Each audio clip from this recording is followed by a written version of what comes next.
오늘은 하나님이 멈추신 이유라는 제목으로 말씀을 나눠보도록 하겠습니다.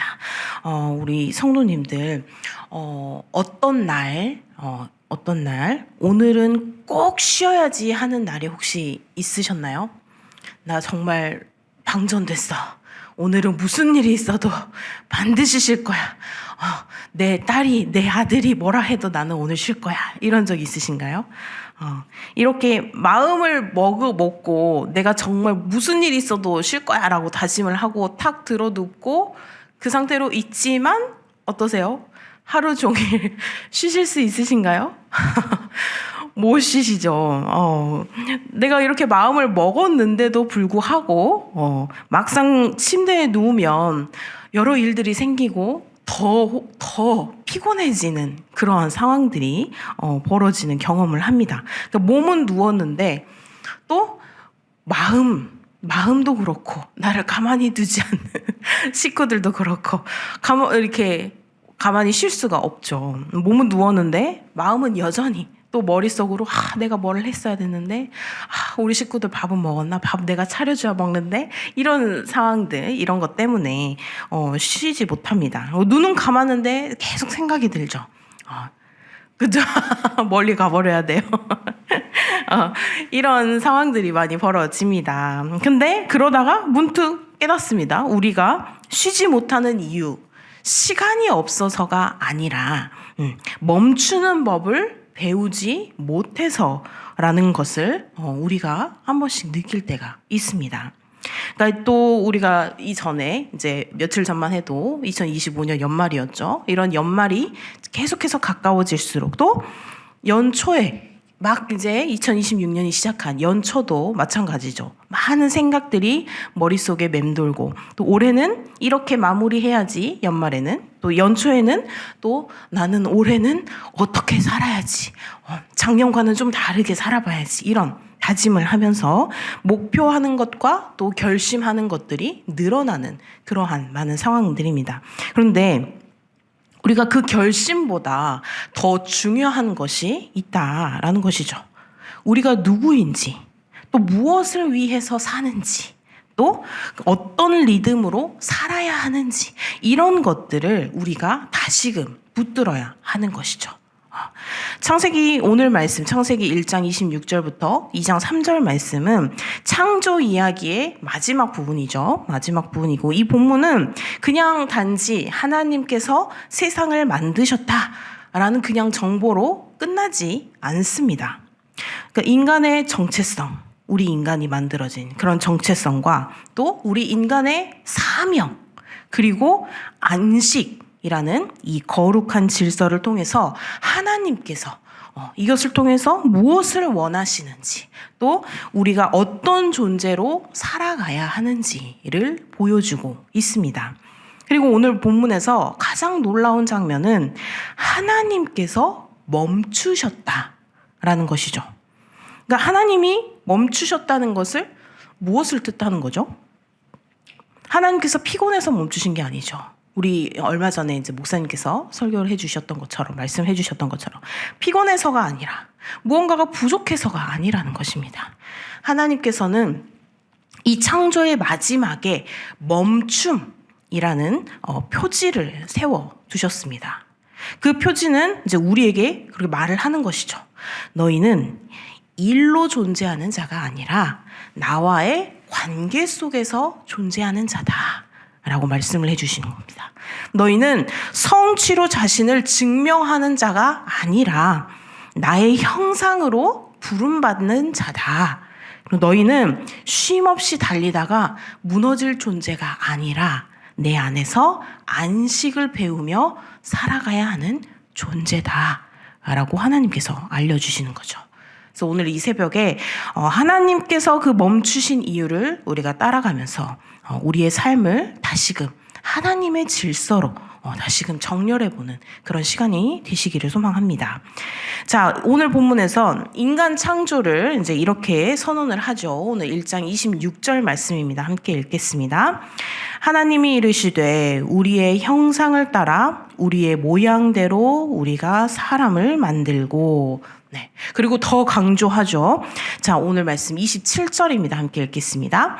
하나님이 자기 형상, 곧 하나님의 형상대로 사람을 창조하시되. 네. 하나님께서는 인간을 다른 피조물과 구별해서 창조를 하십니다. 그 구별의 핵심은 힘이 아니죠. 힘이 아닙니다. 그리고 지능도 아닙니다. 생산성도 아니라는 것이죠. 하나님께서는 인간을 형상으로 부르셨습니다. 그러니까 이 형상은 그냥 단지 모양의 문제가 아니라 하나님과의 관계, 하나님을 대표하는 소명, 그리고 이 인간이 가진 존엄, 이것들을 포함하는 것이죠. 그래서 인간의 가치가 흔들리는 그런 시대일수록 교회는 창세기 본문으로 어쩌면 다시금 돌아가야 하는 게 아닌지 생각을 해보았습니다. 너는 무엇을 했느냐, 너는 무엇을 끝냈느냐, 이런 것들이 아니라 너는 누구냐가 먼저 그 질문이 선행되어야 한다라는 것이죠. 성도님들, 우리가 자주 스스로를 결과로 평가할 때가 있습니다. 내가 이것을 마무리를 지었나? 내가 이것을 잘했나? 내가 오늘 이런 성과를 냈나? 이런 것들. 올해는 또 무엇을 이뤘지? 작년 같은 경우 올해는 무엇을 이뤘지? 또 실패는 얼마나 했을까? 또 누가 나를 인정할까? 또 나는 얼마나 쓸모가 있지? 우리 가족에게 내가 쓸모가 있나? 이러한 여러 상황들. 근데 성경은 인간을 그렇게 부르지 않습니다. 인간은 하나님의 선언으로 존재한다라고 말을 하고 있습니다. 그러니까 하나님께서 형상이라 말씀을 하셨기 때문에 인간인 존엄하다 한다는 것이죠. 이 존엄의 근거는 죄 이후에도 완전히 지워지지 않죠. 하나님께서는 이 인간 생명의 존귀함을 이렇게 말씀을 하십니다. 창세기 9장 6절입니다. 함께 읽겠습니다. 이는 하나님이 자기 형상대로 사람을 지으셨음이니라. 아멘. 야고보 같은 경우도 이제 혀의 죄를 책망을 하는 상황 가운데서 인간을 이렇게 규정을 합니다. 야고보서 3장 9절입니다. 하나님의 형상대로 지음을 받은 사람을 저주하나니, 하나님의 형상대로 지음을 받은 사람, 이것이 중요한 것이죠. 근데 이 형상은 죄로 인해서 훼손이 되기는 했어요. 훼손은 되었으나 이 인간 이해의 근본 토대는 여전히 창조의 선포에 있다라는 것이죠. 근데 성도님들, 여기서 우리가 한 걸음 더 나아가야 할 것이 선악은 이 예수 그리스도, 예수님을 가리켜서 보이지 아니하는 하나님의 형상이라고 선포를 골로새서에서 선포를 하고 있습니다. 그 말은 무엇이죠? 인간의 형상은 결국 이 그리스도 안에서 가장 온전하게 드러나고 그리스도 안에서 회복이 된다라는 뜻입니다. 그러니까 우리는 이 그리스도를 통해서 형상이 무엇인가라는 것을 다시금 배우고, 이 그리스도를 통해서 인간이 무엇을 위해서 창조되었는가를 새롭게 깨닫습니다. 그러니까 형상은 단지 특권이 아니라는 것이죠. 특권이 아니라 바로 부르심이라는 겁니다. 그래서 하나님을 닮아서 하나님을 드러내는 삶으로의 부르심이라는 것이죠. 그러므로 이 오늘 본문은 우리에게 먼저 이렇게 말을 합니다. 너희는 성취로 너희를 증명하지 말아라 라고 말을 하고 있습니다. 너희는 하나님의 형상으로 이미 불려졌다 라고 말이죠. 그러니까 이 정체성의 회복이 없으면 곧 이것이, 이 사명이 짐이 될 수밖에 없어요. 짐이 되고, 또 삶은 치열한 경쟁으로 변하고요. 또 신앙은 단지 우리가 하나님께 앞에 정말 나와서 영광 드리고 찬양 드리고 예배를 하는 것이 아니라 그냥 숨막히는 종교가 되어버릴 뿐이라는 것입니다. 그래서 하나님께서는 이제 이러한 인간을 창조하신 뒤에 즉시 인간을 축복하십니다. 오늘 말씀 28절입니다. 함께 읽겠습니다. 하나님이 그들에게 복을 주시며 하나님이 그들에게 이르시되 생육하고 번성하여 땅에 충만하라. 땅을 정복하라. 바다의 물고기와 하늘의 새와 땅에 움직이는 모든 생물을 다스리라 하시니라. 아멘. 이 순서를 놓치면 신앙이 왜곡될 수 있는데 어떤 순서냐? 하나님께서는 일을 하면 복을 주겠다가 아니라는 것이죠. 하나님께서는 이미 복을 주시고 그 다음에 우리에게 사명을 맡기십니다. 그러니까 사명은 은혜를 얻기 위한 단순한 조건이 아니라 은혜를 받은 자의 길이 바로 사명이라는 것입니다. 여기서 이 정복하다, 다스리라 이것을 진짜로 우리가 진짜 정복하라 말 그대로의 뜻으로 생각하는 게 아니라 이거를 조금 더 조심스럽게 우리가 읽어야 할 필요성이 있는데 이것을 그러니까 폭력적인 지배 이런 것으로 오해하면 이 창세기 이런 것들이 다 무너지게 되죠. 이것을 폭력적인 지배가 아니라 창세기의 다스림은 하나님께서 하신 것처럼 심히 좋다라고 말할 수 있는 그런 세계를 보존하고 가꾸는 그러한 여러 가지 이 청지기적인 책임이라는 것입니다. 하나님께서 선하게 지으시는 보기에 좋았더라 하셨던 이 세계를 더 선하게 돌보는 것이 인간에게 주어진 사명이지 탐욕으로서 그들을 파괴하고 그들을 폭력적으로 정복하고 이런 것들이 아니라는 것이죠. 그래서 우리 성도님들의 사명은 아주 구체적입니다.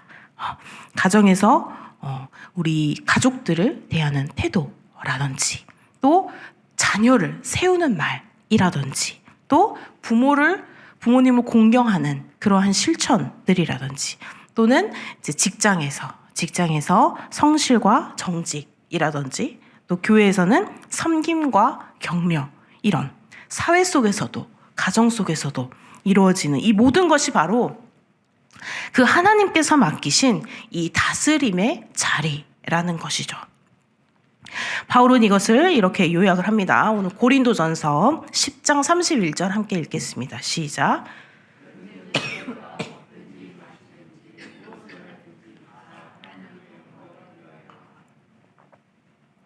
아멘.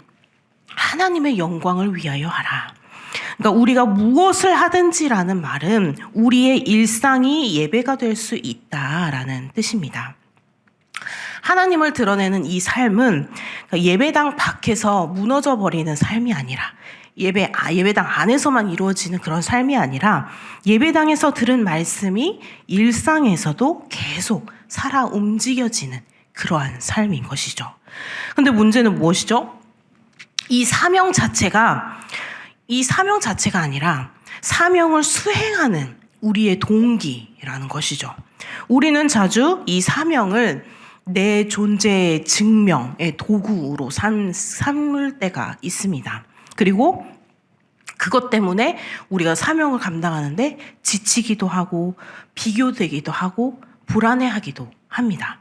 근데 성경의 순서는 다르다는 것이죠. 성경의 순서는 형상이 먼저, 그 다음에 복이 먼저, 그 다음에 사명이라는 것입니다. 그러니까 사명은 나를 증명하기 위한 그러한 경쟁이 아니라 하나님께서 이미 주신 복, 이미 주신 그 은혜를 흘려보내는 통로가 바로 사명이라는 것입니다. 그리고 이 사명은 예수님 안에서 더 분명해집니다. 예수님께서 이 통치를 이렇게 정의하시는데 마가복음 10장 45절 말씀 함께 읽겠습니다. 인자가 온 것은 섬김을 받으려 함이 아니라 도리어 섬기려 하고. 그러니까 이 그리스도인의 다스림이라는 것은 지배하는 것이 아니라 바로 섬김이라는 것이죠. 그래서 하나님을 닮아갈수록 우리는 더욱더 겸손해지고 또 더 책임감이 있게 되고 더 살리는 사람이 되어야 합니다. 이것이 바로 창세기의 사명인 것입니다. 그래서 이제 창조의 마지막을 보는데 창조의 마지막이 뭐죠? 일곱째 날은 바로 하나님께서 쉬시는 거죠. 그러니까 여기서 놀라운 점이 이 안식이라는 것이 단지 그냥 휴식이 아니라는 점입니다. 하나님께서는 그 날을 복되게 하시고 거룩하게 하셨습니다. 그러니까 시간 하나를 뚝 떼어서 하나님께 드리는 방식으로 하나님은 이 인간의 삶에 거룩한 리듬을 심어 놓으신 거죠. 안식이라는 것은 내가 할 일 다 했으니까 그냥 쉬어야지 이게 아니라 세상이 내 손에 달려있지 않다라는 믿음의 고백인 것이죠. 우리에게 이 안식이라는 것은. 그러니까 내가 멈출 수 있다라는 것은 내가 세상의 주인이 아니다라는 뜻입니다. 그래서 하나님께서는 십계명에도 우리 안식일에 십계명이 있죠. 세 번째, 안식일을 기억하여 거룩하게 지키라라고 십계명에까지 하나님께서 말씀을 해주신. 그러니까 안식을 잃어버리면 우리가 무슨 일이 일어나죠? 사람은 반드시 안식을 잃어버리면 다른 것을 섬기게 되어 있습니다. 그러니까 멈추지 못하는 마음, 이 마음이 계속해서 성과를 바라게 되고 또 속도를 계속해서 내게 되고 그러다 보면은 그 성과를 숭배하게 되고 이 속도를 숭배하게 되고 결국 인정과 비교 이런 것들을 숭배하게 된다는 것이죠. 내가 정말 잘하고 있을까? 내가 정말 이 사람보다 괜찮을까? 이것이 숭배가 되어버린다는 것입니다. 그러니까 그런 일이 하나님 자리에 앉습니다. 이러한 시간, 이러한 성과, 이런 것들이 하나님이 계셔야 될 그 자리에 하나님의 자리를 차지해버리는 것이죠. 이게 바로 우상인 것입니다. 그래서 예수님께서는 안식일을 오해한 사람들 앞에서 분명하게 본질을 회복하십니다. 마가복음 2장 27절 말씀입니다. 함께 읽겠습니다. 또 이르시되 안식일이 사람을 위하여 있는 것이요 사람이 안식일을 위하여 있는 것이 아니니. 안식일은 사람을 억압하는 규정이 아니라 사람을 살리는 그런 하나님의 선물이라는 것입니다. 동시에 예수님께서는 이 참된 안식의 깊이를 더 밝히시는데 마태복음 11장 28절입니다. 함께 읽겠습니다. 수고하고 무거운 짐진 자들아 다 내게로 오라. 내가 너희를 쉬게 하리라. 아멘. 그러니까 결국 이 안식은 그냥 하루만의 문제가 아니라 바로 주님의 문제인 것입니다. 주님께로 오면 삶의 짐을 혼자 지지 않습니다. 주님께 오면요, 이 나의 존재를 성취로 증명하지 않아도 됩니다. 주님께 오면은요, 참된 심, 곧 이 하나님과의 화해와 또 생명의 그러한 평안을 누릴 수 있게 되는 것이죠. 그리고 히브리서는 안식의 지평을 이제 영원으로 확장하는데 히브리서 4장 9절 말씀 함께 읽겠습니다. 그런즉 안식할 때가 하나님의 백성에게 남아 있도다. 아멘.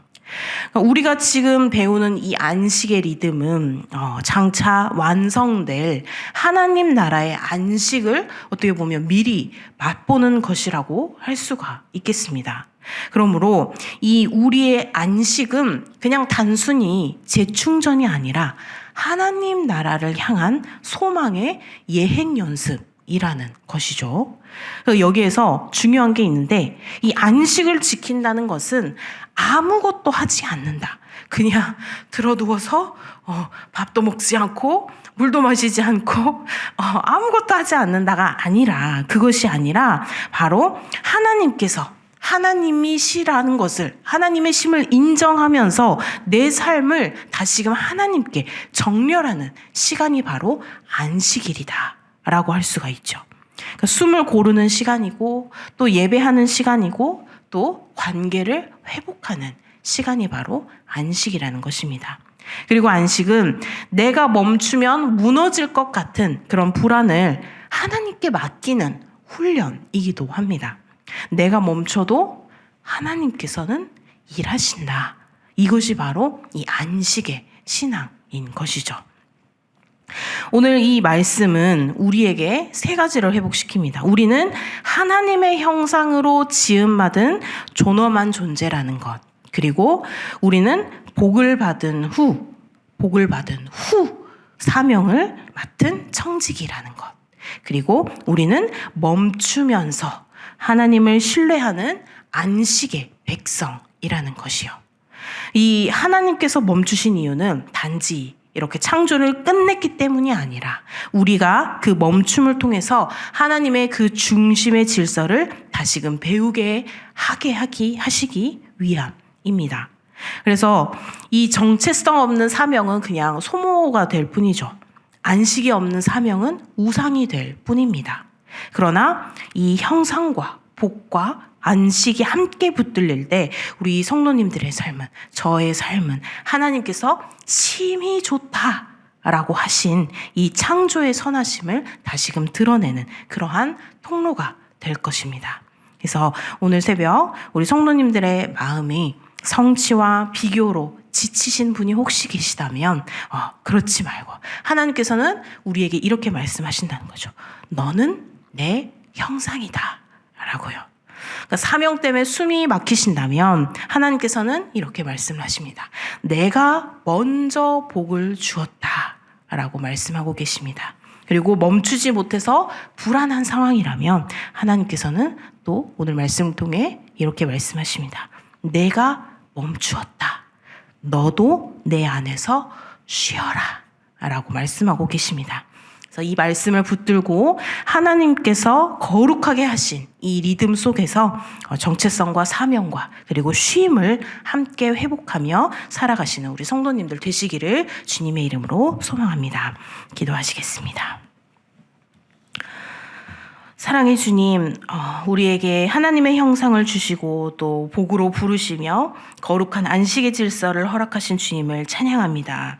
주님, 우리의 가치가 성취와 비교해서 오지 않게 하시고 또 창조주께서 하나님께서 선언하신 그 존엄 위에 굳게 서게 하여 주시옵소서.